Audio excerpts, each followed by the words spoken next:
Me dicen, si no, hay que encender el micrófono.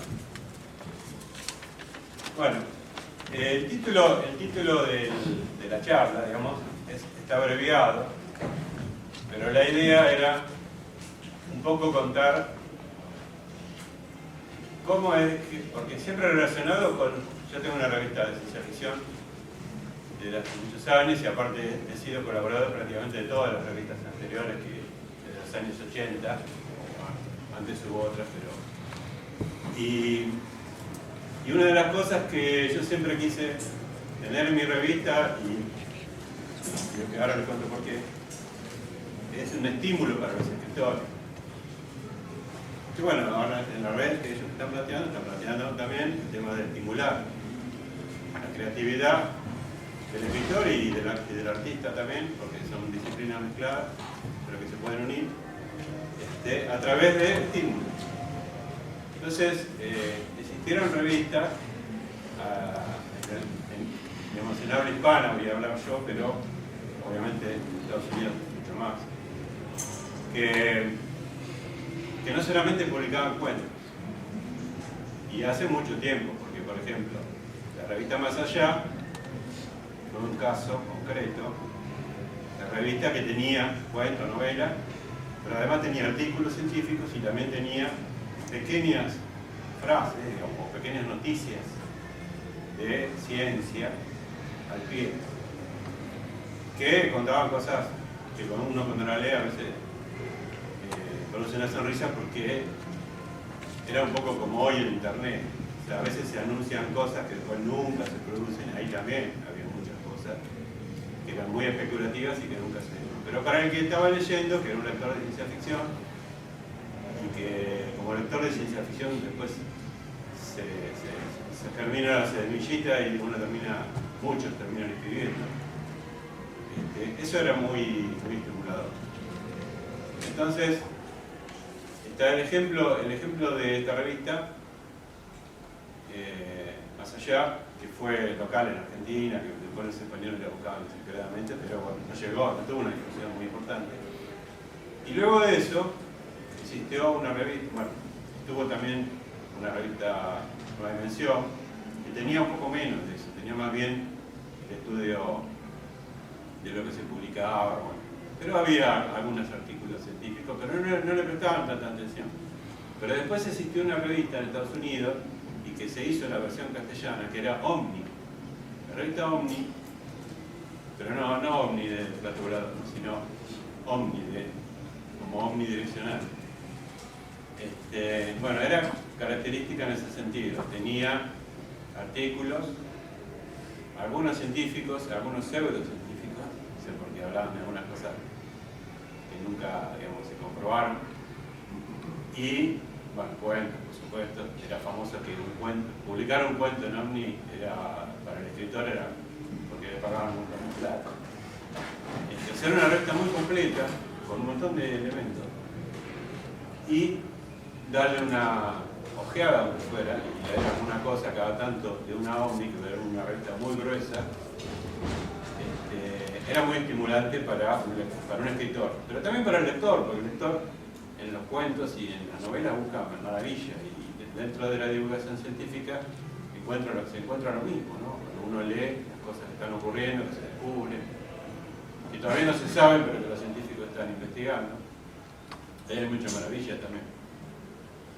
La revista Omni llegó a tener una tirada de más de 1 millón de ejemplares, o sea, que fue un éxito tremendo. Después, bueno, como todo, evoluciona, hubo otros gustos, y no se siguió escribiendo, y fue a internet o fue a las redes, y después, que yo sepa, no existe, pero empezaron a aparecer cantidad de medios de divulgación. Nosotros en Maxón, digamos, desde un principio, yo quise tener eso, digamos, o sea, el cuento, la novela, los dibujos de los artistas, pero además tener elementos, digamos, que estimular a los escritores, estimular al lector también, que también lo estimula. Claro, yo tengo bastantes años, ustedes en la mayoría son jóvenes, por lo tanto, nosotros, los que tenemos más años, vivimos una época que para escribir ciencia ficción uno tenía que salir a buscar la literatura, ¿no? O sea, no prendías la maquinita y buscabas. Había que o comprar libros, o ir a una biblioteca, o como hacía yo, que me iba a ojear. Me iba a la mesa de saldos y ojeaba investigación y ciencia en castellano, digamos, y por ahí leía algo, elegía alguna de todas esas pilas que había, porque habían salido, no sé, 80 o 100 ya. Cuando se dejó de hacer en castellano, quedaron de saldo. O sea que escribir algo muy documentado era bastante difícil. Por eso, digamos, se hablaba mucho sobre, en las discusiones entre nosotros, se hablaba mucho de que los escritores latinoamericanos, no solamente los argentinos, usaban mucho menos ciencia en sus historias y tendían más hacia un realismo fantástico o a una ciencia ficción donde las cosas ocurrían en una nave, pero bueno, la nave estaba ahí y lo demás era toda una historia que podría haber ocurrido en otro lado. Entonces, como que los lectores querían que surgieran escritores con ideas que no hubiesen leído antes en otros. Porque mucho de la ciencia que uno adquiría era o a través de estas revistas que tenían una oferta de divulgación, pero también de lo que uno leía, de lo que se leía.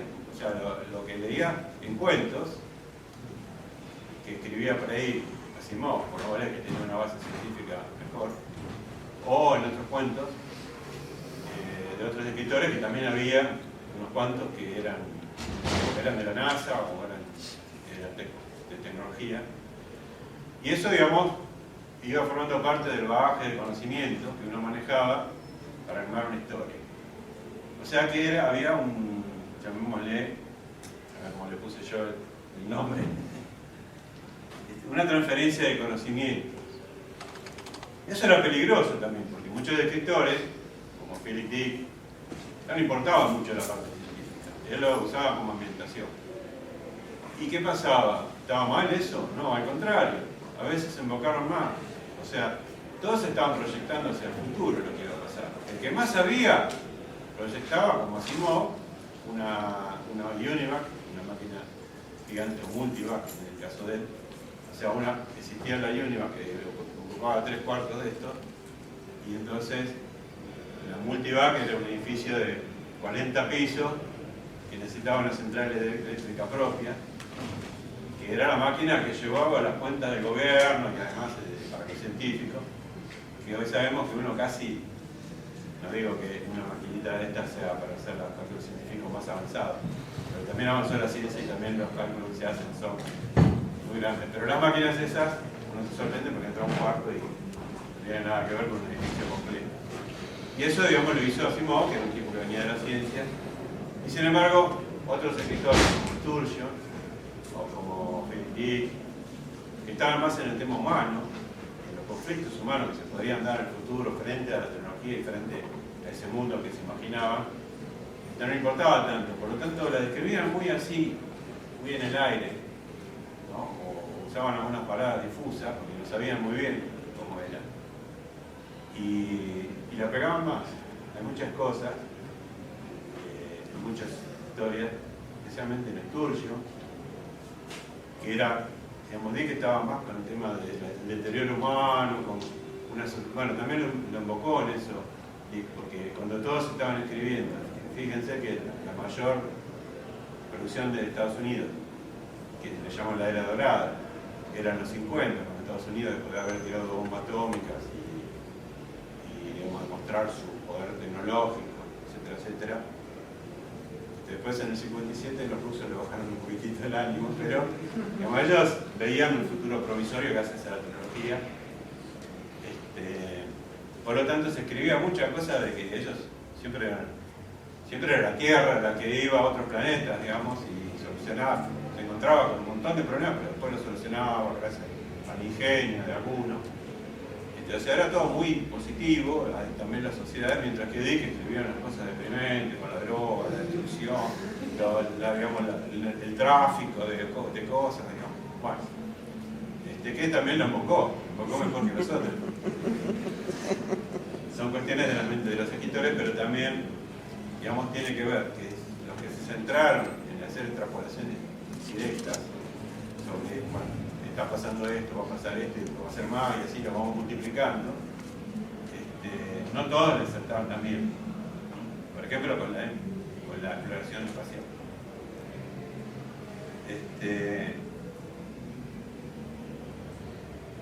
Otra cosa que digamos, quiero aclarar con respecto, porque digamos, las generaciones nuevas, la fuente de información, que puede ser obviamente navegar en internet, pero cuando va a escribir, ¿qué tiene en su cabeza de ciencia ficción? Más que libros. Tiene mucho series y películas.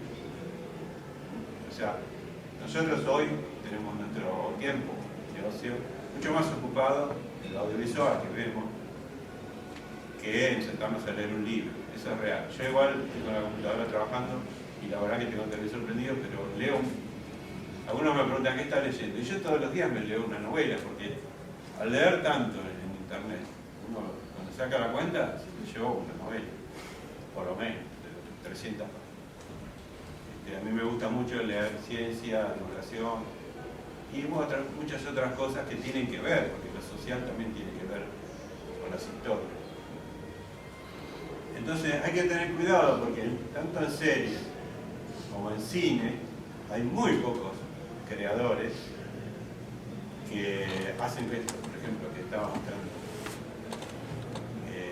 que es poner ciencia, sino que ponen efectos y hay muchas cosas que no son físicamente posibles o correctas y hay muchísimas cosas que se arreglan con un distorsionador firulítico y ya está, ¿cierto?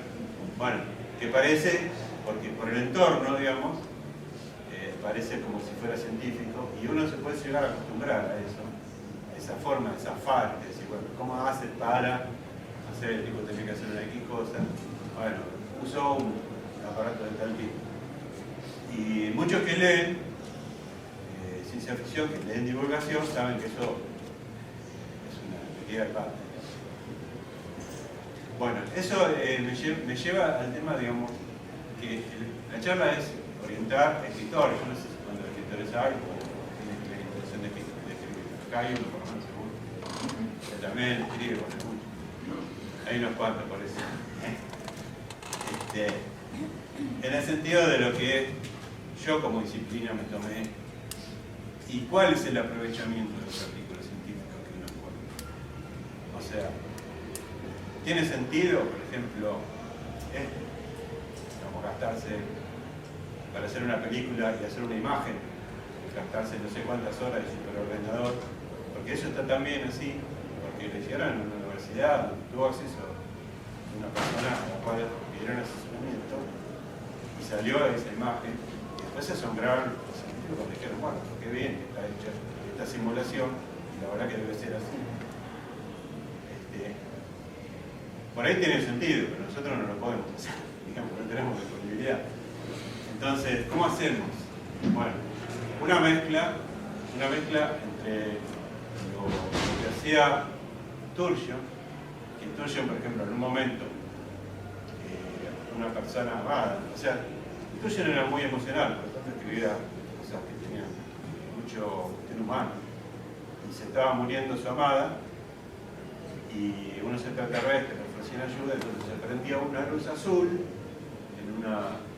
algo que no describe mucho. La mujer la sentaban ahí, se prendía una luz azul, y bueno, eso, algo así, la mujer la curaba. Hoy cuando ponen a una persona en un resonador magnético, eso, también uno ve un círculo así, cuando pasa la persona se ve una luz. O sea, no digo que sea exacto lo que él dijo, pero como dio muy pocas explicaciones, hoy sigue siendo válido que el extraterrestre con una determinada luz pudiese solucionar el problema. No sabemos qué tipo de luz ni cómo estaba organizada, etcétera, porque él no lo explicó. Si lo hubiera explicado, podría haberle errado.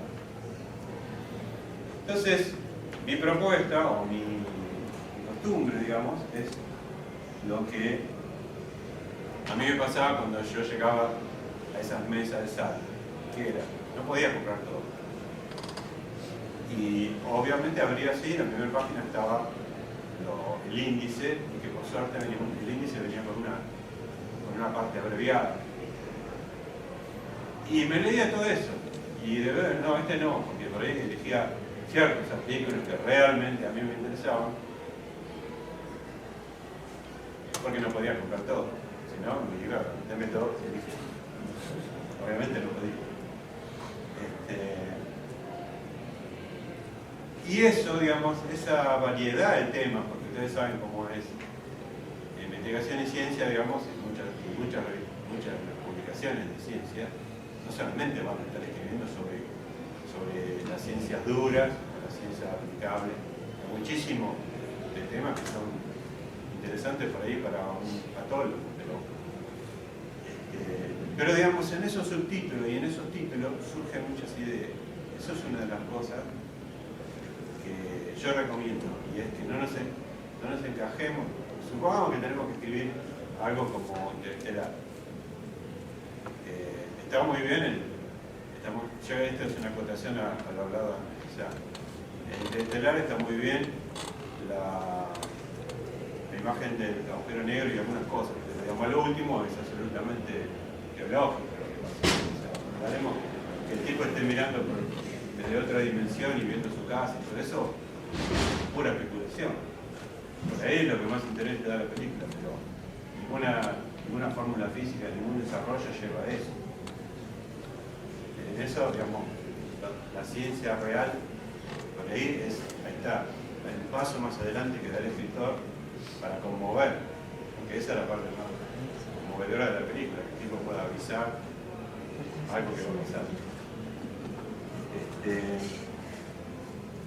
Hoy en día no tenemos investigación de ciencia en la mesa por ahí hay, ya hace rato que se publicó, o dejó de publicar. Pero hay sitios como Eureka Alert, si bien está en inglés, que son muy variados, que bueno, pueden ayudar. Yo les propongo esto. Por ejemplo, ya por dar un ejemplo y para ir cerrando. A mí se me ocurrieron cuentos por mes del tema. Y el cuento después trataba de una ciencia o de la ciencia y tecnología en mi cuento. No tenía que ver directamente con lo que yo había leído y me había despertado la idea. Había, digamos, por ejemplo, un artículo que hablaba sobre la fusión, digamos, de ciertos organismos, que después todos juntos se ayudaban entre sí, compartían. Bien.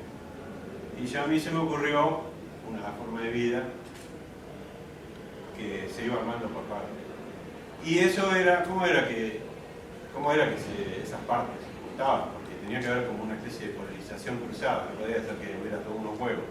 En un lugar nacieran y se juntaran y se armaban y salían distintos tipos de seres, con más patas, menos patas, y algunos sobrevivían y otros no.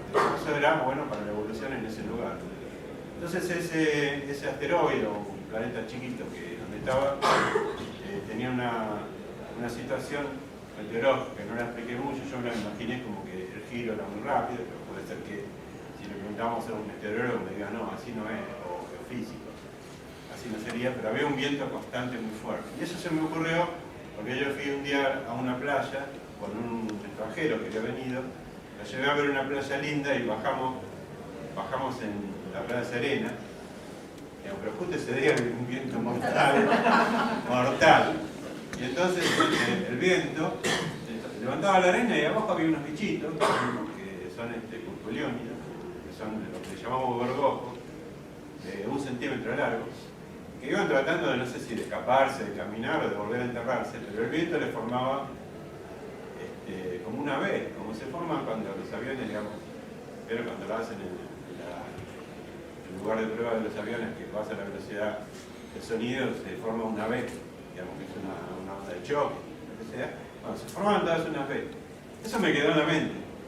Y entonces en este lugar el viento los juntaba porque se formaban así, como unas dunas, con forma de V, entonces en el lugar donde quedaban todos acumulados, ahí se armaban. Bueno, las dos cosas no tienen nada que ver, pero uno une con algo que leyó. y el despertador final para que los seres eran así, era unos seres que se unían. Pero después si uno va a biología encuentra que eso es re común. Acá había algo diferente. Así que la mezcla de temas. Y quería contarles que, bueno, que todo esto que se produce en el inconsciente también se produce inesperadamente. Yo no sé si hoy la cuestión audiovisual te permite, porque no, digamos, el ojo, nuestro corte visual está usando mucho tiempo del cerebro, mucha parte del cerebro. Entonces yo no sé si te deja trabajar tanto con el inconsciente como cuando uno lee cosas o conversa con otros. Así que no sé si despiertan tantas ideas. Igualmente puede ser que los cerebros de los que nacieron hace 30 años, que están continuamente influidos por lo audiovisual, se hayan evolucionado de otra manera y desarrollado de otra manera. Yo les quería contar una pequeña anécdota y termino. Ustedes saben que Asimov escribió muchísimas cosas, el super maestro, qué sé yo, pero ganó un Hugo, no solo. Y era como un trauma que tenía el tipo de no ganar, porque también era muy, bueno, él era muy así, muy creyente en sí mismo, no creyente, sino creyente en sí mismo. Que bueno, era un tipo inteligente y tenía razón para creer. Entonces, así como bromeando, otro escritor que era más social, que es Robert Silverberg, que no sabía mucho de ciencia, le mencionó en una charla, así como broma, algo que era el isótopo plutonio 186. Entonces Asimov al instante le dijo, porque él era químico, le dijo, no puede existir, o sea, no existe y no puede existir. ¿Por qué? Bueno, porque la cantidad de datos, ellos saben, yo tampoco sé. Pero ya bueno, saben que no puede existir. Entonces Asimov se quedó pensando, ¿cómo le podía contestar al tipo algo distinto? No sé, o sea, se quedó pensando. Y pensó, en otro universo podría ser, porque si cambiamos un poquitito esta ley, había algunas ciertas leyes que hacían que eso fuera así, si cambiamos un poquitito esta ley, puede existir. Y ahí se le ocurrió la idea del otro universo, si leyeron los propios dioses, hay otro universo, y hay uno de un lado y otro del otro lado de la energía. No sé qué energía era, que era mayor o menor. A mí no me importó, porque la historia, te dan cuenta que la ciencia está, pero no importa eso. No importa saber seguro cuánto es los niveles de energía que permitían que de un universo se llevara energía y de la otra compensara trayendo. El problema al principio es que estaba todo maravilloso, traía energía, pero eso generaba un desbalance en el universo. Entonces, se puede descubrir uno donde al conectarse manda energía y se equilibra. Bueno, después los otros universos de la punta tendrán que hacer lo mismo, para que no les pase a ellos. Bueno, no sé si quieren preguntar algo. Bueno, un aplauso.